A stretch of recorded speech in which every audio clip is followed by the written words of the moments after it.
जब मैंने वेस्टी शुरू किया 2 महीने के बाद में मेरी जो कार थी, सेकेंड हैंड कार थी, उसका इंजन सीज हो गया।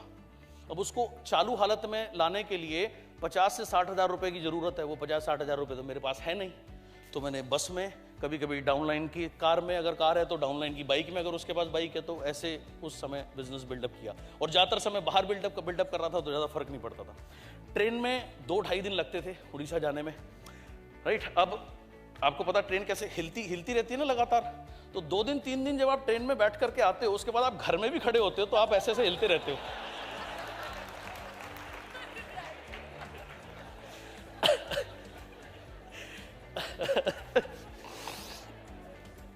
मैंने जो घर में बोला था कि मेरे को ऐसा लगता है 6 महीने के बाद मेरा चेक ना 2 लाख हो जाएगा, तो मेरा 6ठे महीने का पे आउट आप देखिए 2,07,707 रुपया। 10 महीने के बाद 3 लाख रुपया। फरवरी 2008 में वेस्टीज शुरू किया था। जनवरी में कार फंड वेस्टीज जिंदाबाद, पहली कार वेस्टीज से बाली साहब ने मर्सिडीज की चाबी दे दी, राइट।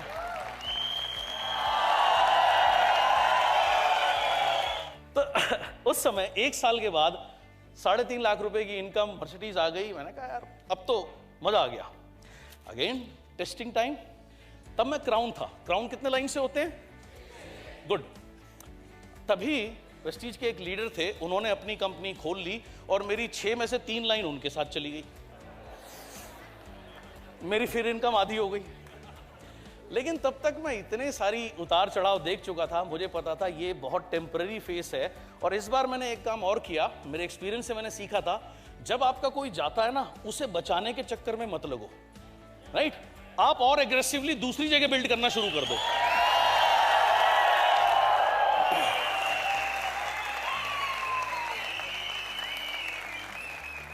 सो मैंने अपनी ट्रैवलिंग और ज्यादा बढ़ा दी, और ज्यादा बाहर नेटवर्क बनाना शुरू कर दिया।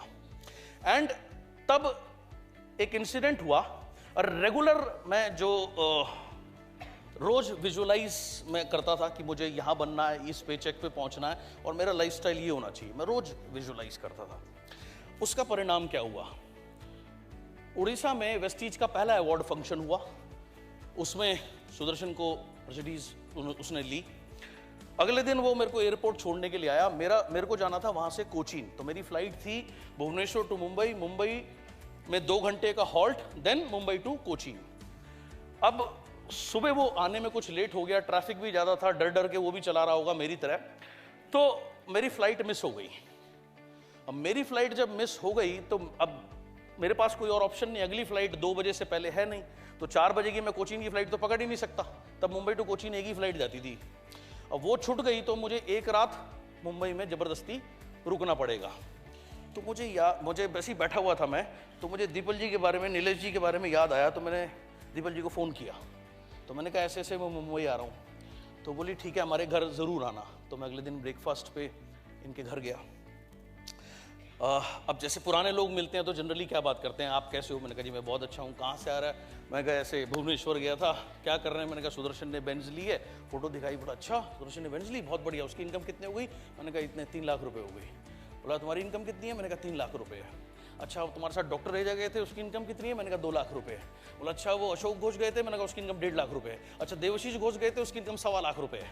तो ऐसे 7, 8, 10 लोगों के बारे में, जितने के बारे में दीपल जी ने बताया, एवरीबॉडी वाज अर्निंग वेल। तो दीपल जी के मुंह से निकला हमें भी ज्वाइन कराओ ना, राइट। अब उनके ड्राइंग रूम में ये बैठे हैं, हम तीनों बैठे हैं। नीलेश भाई भी सरप्राइज हो गए, बोले क्या बोल रही है।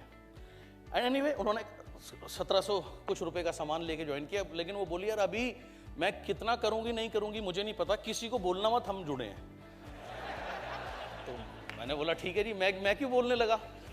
उन दिनों अल्फा मॉल है आपके यहाँ पे, अल्फा मॉल में दीपल जी का बुटीक था और नीलेश भाई अपना जो फाइनेंस का बिजनेस था वो भी करते थे और एक अदर कंपनी से अटैच थे।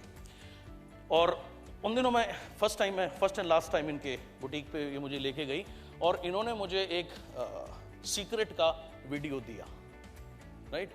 वो वीडियो मैंने पहले भी देखा हुआ था, फिर वो देखे मैं और भी ज़्यादा मैंने उसको देखना शुरू किया और भी ज़्यादा फॉलो करना शुरू किया।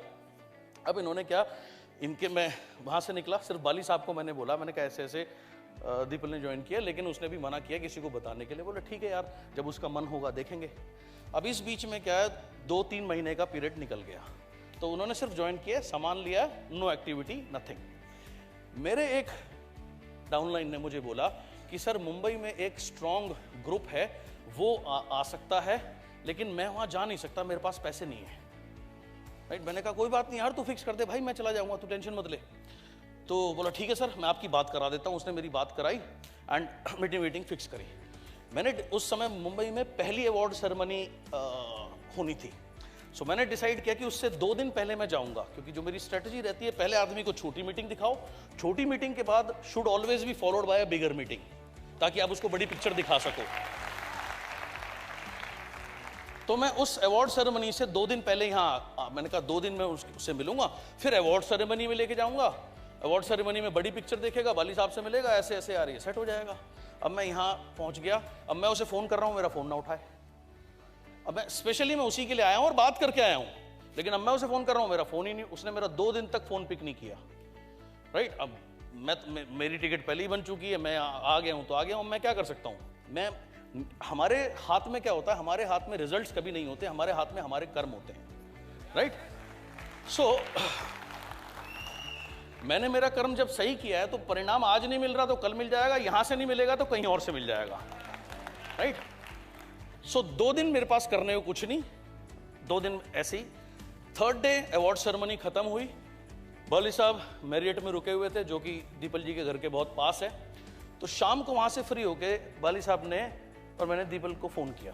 सो दीपल और नीलेश जी हमारे होटल में आए एंड दीपल जी का मुझे आज भी याद है, पहला सवाल ये था कि वेस्टीज में कैसे लोग इतने पैसे कमा रहे हैं। तब बैठ के बाली साहब ने डिटेल प्लान दिखाया, मेरे ख्याल 3-4 घंटे लगा के सारी चीज़ें, क्योंकि ऑब्वियसली वो इतने साल से इंडस्ट्री में थे, प्लान समझ सकते थे, तो उनको काफ़ी समझाया। वहाँ से दीपल जी और नीलेश जी का बिजनेस टेक ऑफ हो गया, जबकि मैं आया इनके लिए नहीं था, मैं आया किसी और के लिए था।